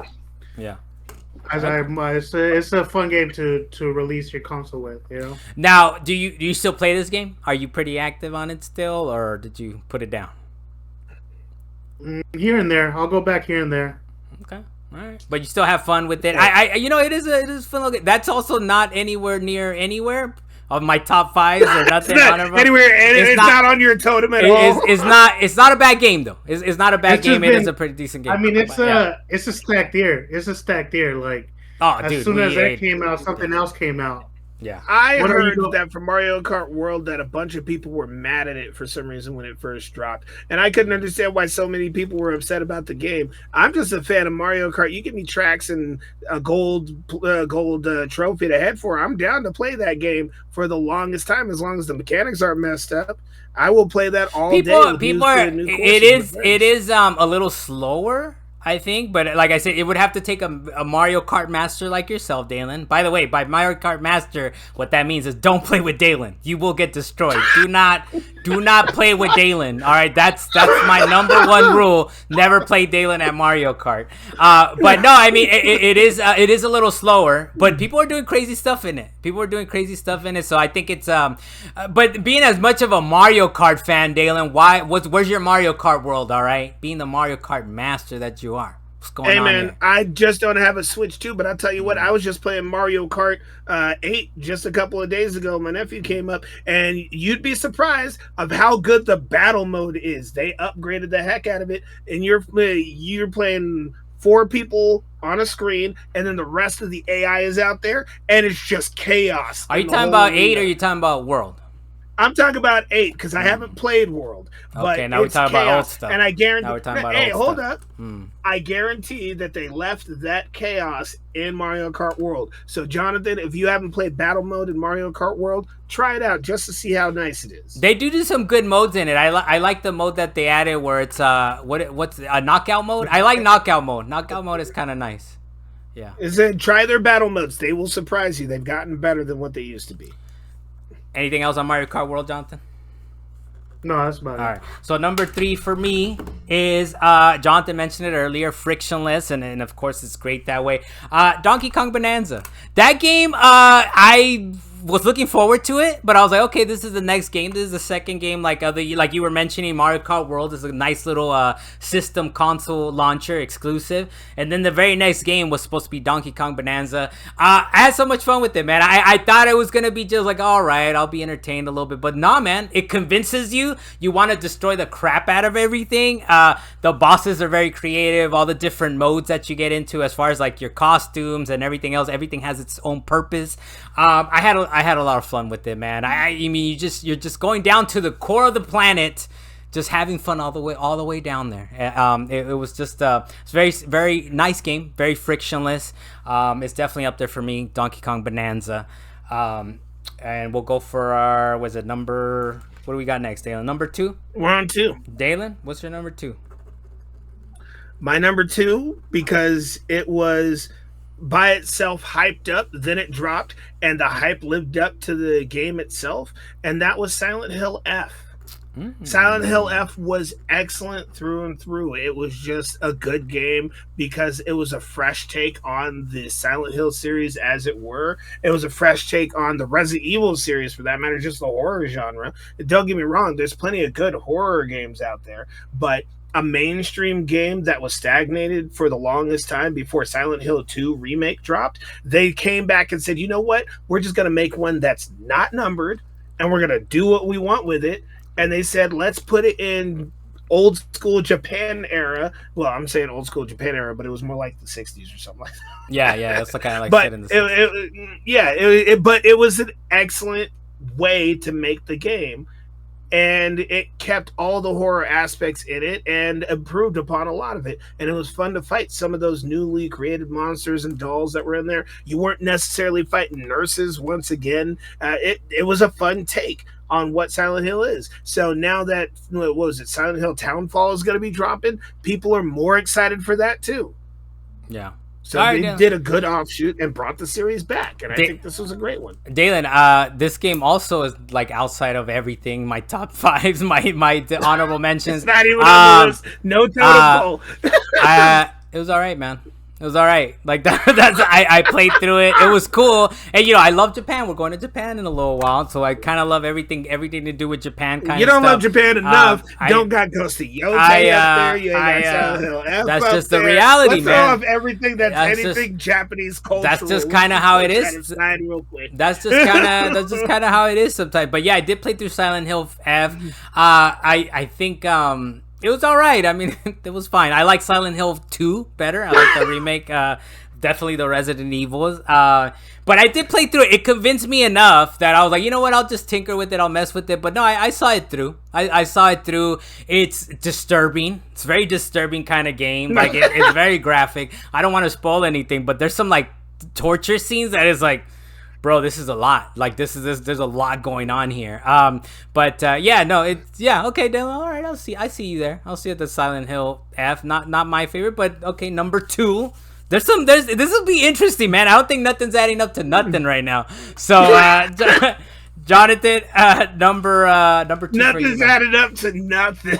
Jonathan, number 2. It's gonna be interesting adding this up. It's a 0-sum game right now. Let's go. It's rough, man. It's really rough right now. I don't think we've agreed on. We haven't agreed on anything so far. So it'll be interesting. Jonathan, I hope you have my number 1 game on your list. I think it might be surprising. I think it's coming up. I think I know what might be the goatee, man, and it's like I didn't expect it.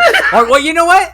I don't know. You guys could still surprise me. Yes, you did. I think you guys could still surprise me. Jonathan, you're number 2. What do you got, man? I got Donkey Kong Bonanza. Ooh, okay. Number 2. Yeah, Bonanza. man, it was fun. Fun going on your specials. little special soundtracks, girls singing, smashing worlds. I think I That girl singing. That's what he heard. That's good. That's what happens. That's how you break the records. Literally break the records. Yeah. I think I destroyed completely four worlds. That's everything. Yeah, like there were just bare bones left in all. No, underneath every single level, dude. That's something, dude. Because I tried that one time. I was like, I'm gonna blow through this world, and I gave up. I gave up like 15% of the way through. I was like, you know what, it's too much. So the fact that you actually like, you know what, fuck it, I'm just having fun here, just like blowing up this whole world. That's something. He was vibing. He fell asleep, woke up, he kept smashing. That was it. So what else, Jonathan? Okay, girls singing. It was an amazing game, man. Yeah. I just can't have it at number one just because. No, no spoilers like quite there's yet. A one or two levels. Hold on, Yeah. I gotta ask the both of you. Because I don't have a Switch 2, and both of you obviously play Bananza, but the only thing that you've really talked about is the destruction of the world. Don't get me wrong, that's probably an extremely fun aspect of the game. But what about the story and the fighting and the mechanics? Does that he just told you have any bearing on the game? There's girls singing. All you talked about singing. is destroying the worlds. Yeah. Oh, okay, singing as well. Yeah. Singing and destroying. That's all you've talked about. But what about the story and the actual game? You know what it is, Dalan. You know what it is? It's a throwback to these like old school like N64 platformers, like a Banjo-Kazooie, Mario 64, where it's like you have little puzzles in the world, you have little like side stories and side things. It's not just the destruction. That's incredibly fun because you can destroy it down to the studs. But you're going through the levels, you're traversing. It's kind of an old school 3D platformer. Along with you have power-ups. You have I think it's like 4 or 5 power-ups, Jonathan. So each one will like determine, I can do this, and you have to puzzle your way through. You have to think through some of these areas that you're going through. There's plenty of collectibles. Part of it is that, like I don't know if you enjoyed that part of the classic 3D platformers, the N64 era especially, where you have to collect a whole bunch of stuff, get all the little puzzle pieces, and you would think is boring because there's a reason why we went away from that kind of crap. But no, it's kind of fun. Like, how am I gonna get up there? How am I gonna get down there? I mean, how am I gonna make it? Did you actually have any memorable levels like the what was it, the cart level? I can't even remember. The carts are in there. The carts are in there with beautiful mechanics. There's an actual cart level in this one. There's a How couple. about bosses? You got any memorable bosses? There's beautiful bosses. Yes. Bosses. So look, maybe I'm sorry. It's a complete package, Dalan. I'm sorry we're failing at giving you all the bullet points as you're trying to look at the back of the box. But we're telling you I don't have the system, so I gotta get it through you. I'm asking through osmosis. Okay, you know what? That's fair, man, that you ask questions. No, you're weird about it, but it's fair that you ask questions. Go ahead, Jonathan. This game was aiming for Game of the Year, for sure. Oh, for sure. Bonanza? Yeah. Well, like... Dude, just how it's... It's a lot of these games. Honestly, a lot of these games are like any other year they could have been Game of the Year. It's just we ate so well. Yeah. We ate so well, man. But I agree with that. I agree with Jonathan. This was like GOATY material for sure. I mean, it's top 2 for him, top 3 for me. It's up there, man. It surprises you. It surprises you because, like I said, it's kind of, that's the vibes that it gives off. It's a typical 3D platform kind of game, but it's like, no, it's a little deeper than that. It's a little deeper than that. The bosses are awesome.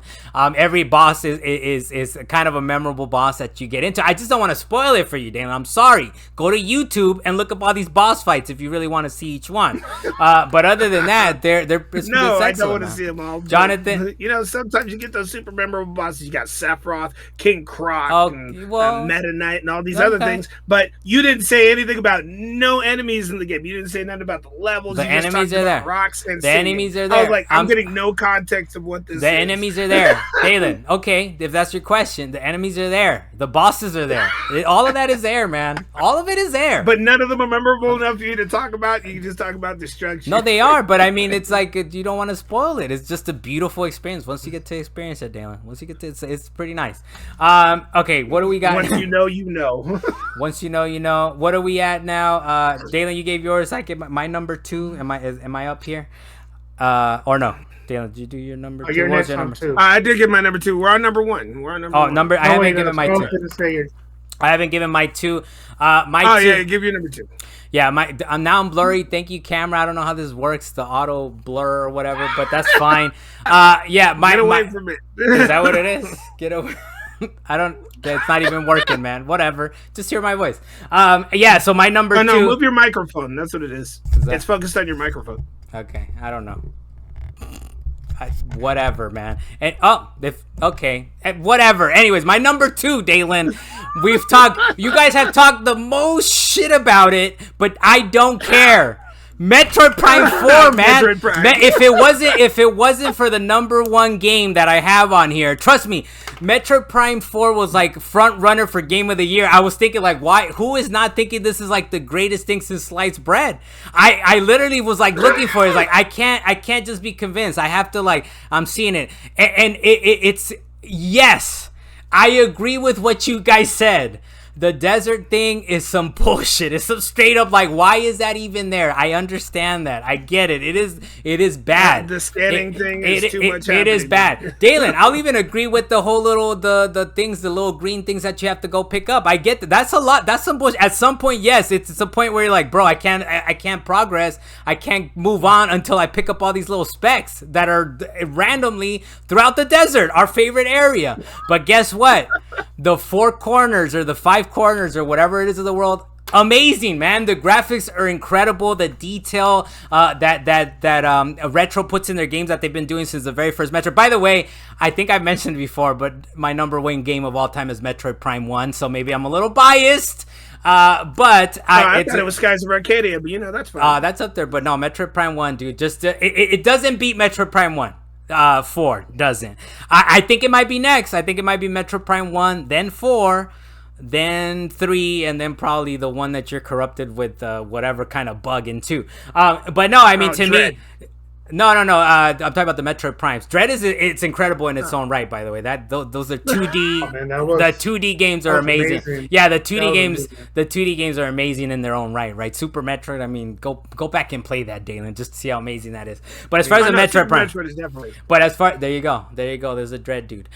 Yeah. So to me, I mean, just going through the levels are amazing. I mean, look, the Legend of Zelda has done away with like these games where you enter a level, you're like, shit, this is where do I go now? Like I have to like explore this whole entire world, and it's a puzzle, where you're kind of building up your weapons.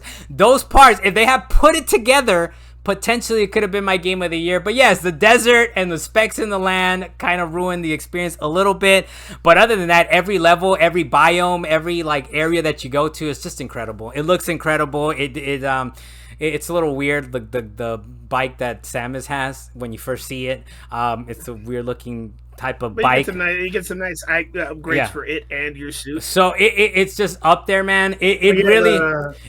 What's up? It was gonna be my game of the year, man. Besides the Goaty, that is like story levels. That's showcasing what the Nintendo Switch 2 can do.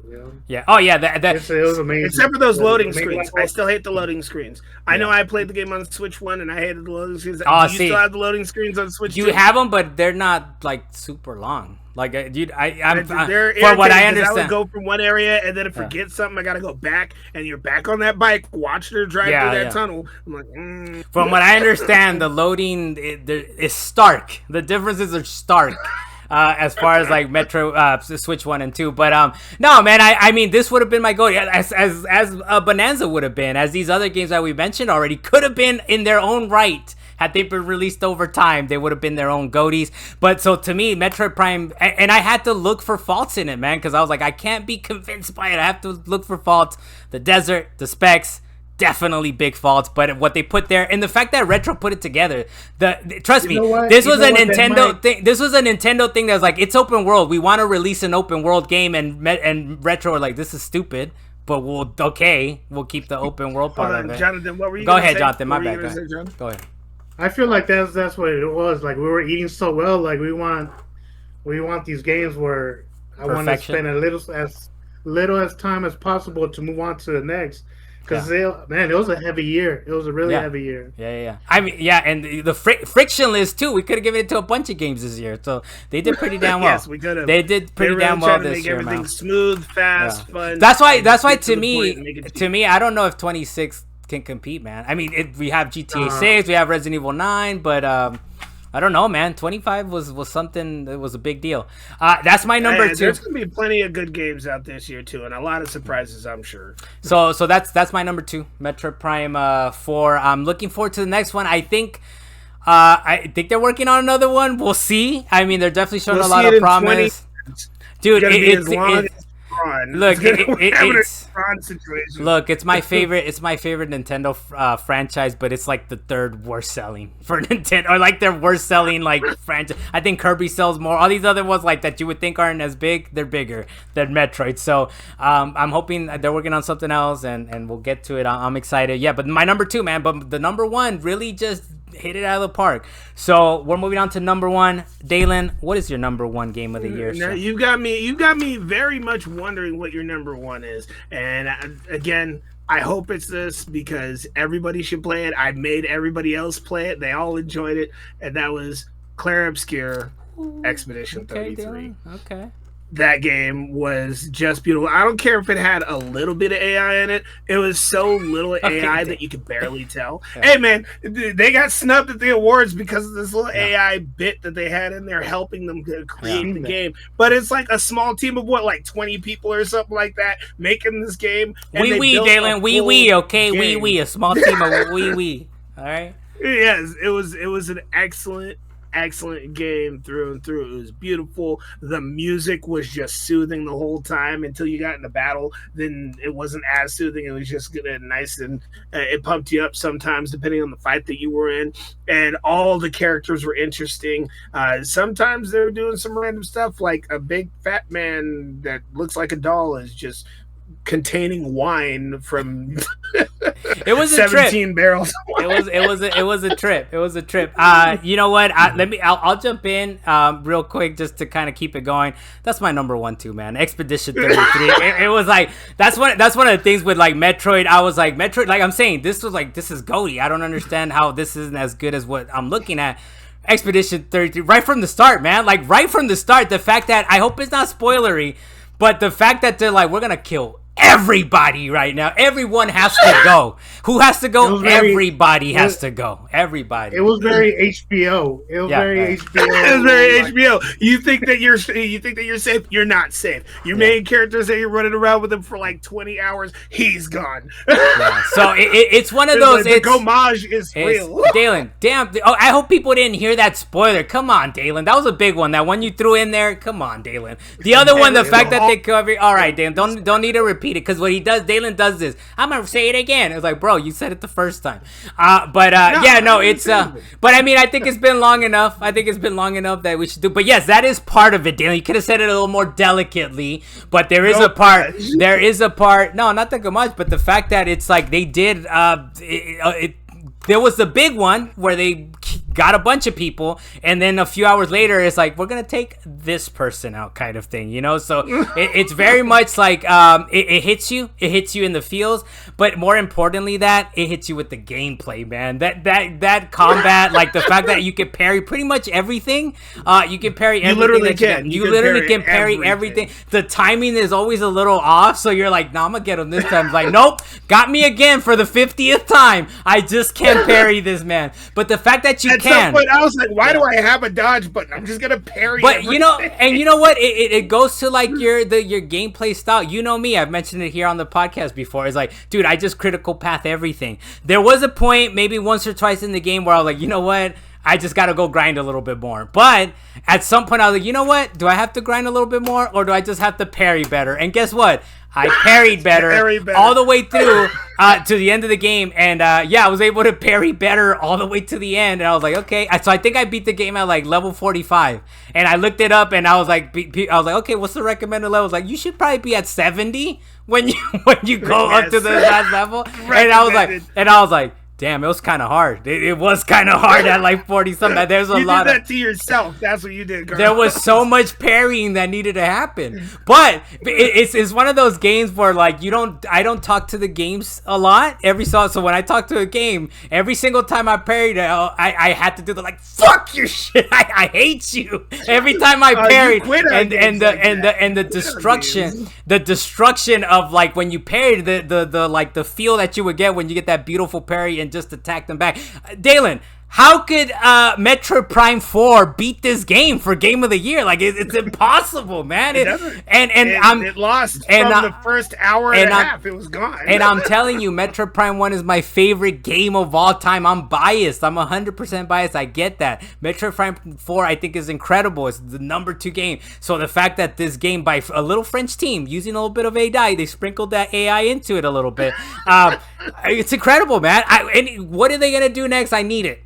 I need the next game. That's really what it comes down to. And of course, yes, it's my number 1 game. Jonathan, what is your number 1 game? Same thing. I'm scared. It won. We don't even need to tally the score on. We're gonna tally it. There's a point where I'm like, fuck, how many hours have I spent in this game? Just XP farming out there in one area of the map. I'd spent like, I went from like the 40 to like 98 or 97. Just XP farming in this area, man. Yeah, and it's fun. Right now, and it's fun, right? Like the battles are fun. Like all the moves that you get are fun. Yeah. What's up? The game actually encourages you to go and explore the map and find new enemies to fight. Even though I understand, yes, you can critical path the game. There's so much to do out there with so much good story for the side quests that it also encourages you to go do the side quests to get even more and excellent story. They put work into every single side story that they had, with the exception of the White Castle thing. That was a weird thing, but everything else, it was an excellent side story everywhere you went, and it was just fun to do everything. And the more side stories you did, the more powers you got, and then it had incentive to actually go do those side stories, on top of the fact that it incentivized you to go explore. And then you just see bosses that are floating around on the map. You're like, I want to kill you. I'm gonna go for it. When you go to fight that I'm gonna thing, go for it. It murders you in 2 hits. So you're like, I'm gonna come back to you. You know what? Hold that. I'll be back. So I beat it. I think it was 45, maybe 50. What level were you at when you beat the game, Dalan? What did you beat it at? I beat it at like 65. Okay, Jonathan, what level were you at by the time you beat the game? I left. No. Jonathan? Hold on. Jonathan. I'm almost at the end. I'm not at. Oh. I didn't beat it. Oh, did you? There's still. Wait. Hold on. Like, Go ahead. What level? My characters are at like 99. Is that max, Dalan, or you could go more than 99? To 90. Yeah. He was doing that. No, you can go max is level 100 because there's a trophy for getting everybody to level 100. But I got to level 65 and got to the end of the game, the end of the main story, and I stopped and I said, you know what? I'm gonna go do everything else, and that's exactly what I did. By the time I came back to beat the main game, I was like level 89. I was like, all right, let's just go do this, and it was the simplest thing for me. And then I went back, tried to kill everything else, but there are still certain enemies out there. Level 89 or not, you're still getting murdered. Can we do this? Just for people that are listening or whatever, maybe slight where are you, Jonathan? Where are you in the game? What were you doing, I guess? Who were you trying to battle? What were you doing? What's the last thing you remember doing? I think I'm way past like where they break the wall. To climb the tree? No. You get to where the 33 symbol's at. Yeah, you made it to the light wall. So I think he had explained it to me before. He has a long way to go, right? He's not the end. Yes, he does. You have. I'm jealous. I honestly am jealous. I'm jealous that I can't erase that beautiful part of that game and go back through and like re-see it. You have a good chunk to go. He has what? Go back and play the game again. It's still fun. But I already know it. I can't erase it, Dalan. It's already there. That is the plan, though. That is the plan, though. I think on PlayStation, whenever it goes cheap, I think I might platinum it on. Like I said, the fact that Doom got me to get all the achievements is an accomplishment on itself. Because this is an amazing game. We've been talking for 5-10 minutes or whatever it is. And I'm like, I'm not gonna do the achievements on this. I'll do it on PlayStation. So the Doom did something amazing. But he has maybe 5-10 hours, Dalan? He has a good amount left to go. That's not the end. He has a good amount left to go. That's not the end. That's maybe 2/3 through the game. Maybe. I'm jealous, man. I'm jealous, dude. Like the fact that you get to still enjoy. You know what? I was playing that Doom, but then I kept hearing stuff about 33, and I was like, let me see what they're talking about. Let me see what they're talking about. Got stuck in it. Yeah. The game is just I never went back to Doom. All right, so Carlos, that's just better than Doom. I'm trying to see. That's the one we agreed on. So 15 points at perfect score. Claire Obscure, Expedition 33 is our game of the year. I don't think we've had a perfect the world's score. Game of the year. I don't think we've. Dude, and trust me, it was one of those things like, all right, let's see because it's actually the last game I had to play before everything I was considering for game of the year, and it was like, dude, how can this? Who would ever choose this not being the game of the year? Like, who would ever do it? It's just too good, too excellent. So 15 points. With 7 points, runner up is Donkey Kong Bonanza, because me and Jonathan, did we agree on anything else? Both of you loved it. I think we didn't agree on anything else. Yeah, so I don't know what else. I think we have some ties. I don't want to do the math. I'll put it on the pad. I think we might have like a 3-way tie on one of these. But yeah, number one with 15 points is Expedition 33. Just a beautiful game. I'm ready for whatever they play next. When it goes on sale on PlayStation, I'll probably platinum it. Take my time, really enjoy it. I did enjoy it this time around, but parrying at level 45 all the way to the end. It's rough, man. It was. I had to do some perfect runs, man. You needed better Pictos. That's what you needed. You needed some better Pictos. So our game of the year, perfect score, 15 points. 7 points is Donkey Kong Bonanza. I'll put it up on the website, whatever else tied up there. But yeah, man, that's been a show we've been going on for a little while now. Carlos Macias, the master of what again, Dalan? Did you remember what you said? The water bottles in the world. All right, all the water bottles in the wall. Thank you for joining us. Jonathan Macias, my brother for the first time. He's not my brother for the first time, but for the first time on the podcast. Yeah, for the first time on the podcast. Wait, how did he do, Dalan? I think he did all right. I think he could have expressed himself a little more. Dalan could have not interrupted him. Man, why are you calling him out? Why are you calling him out right now? Dalan could have not interrupted him. You know what? We're starting off the year pretty well with Resident Evil, but last year's gonna be tough to follow. Year dude, it's gonna be hard. It's gonna be hard, man. It's gonna be tough. But thank you, Jonathan, for joining us. Dalan, Kirkwood from Up in the Mountains. Thank you very much, sir. We'll see you guys next time. Like I said, we're not gonna promise a regular thing. We're still working on some stuff. Right, personally, career-wise, and all that, but for sure, game of the years. I think it's fun. Maybe next time we don't wait till March, Dalan, to get this out, because we're already like into. Hold up! Don't raise your eyebrow at me. Don't at me, bro. I've been ready. You could have thrown this at me like a month or two ago. I was ready at the end of December, and you were like, "Nah, let's just put it off for now." We were doing stuff. We have lives. I could potentially blame myself. That's true. That's true. I think it's mainly me. Because last year I think we did it in February, like the first week of February. So maybe we shoot for that next year. Because we're already entering goatees for this year, man. Resident Evil 9 is gonna be up for consideration for sure. It's just that good of a game, right? But yeah, thank you guys for joining us. Jonathan, Dalan, myself, Carlos. See you guys next time. Later.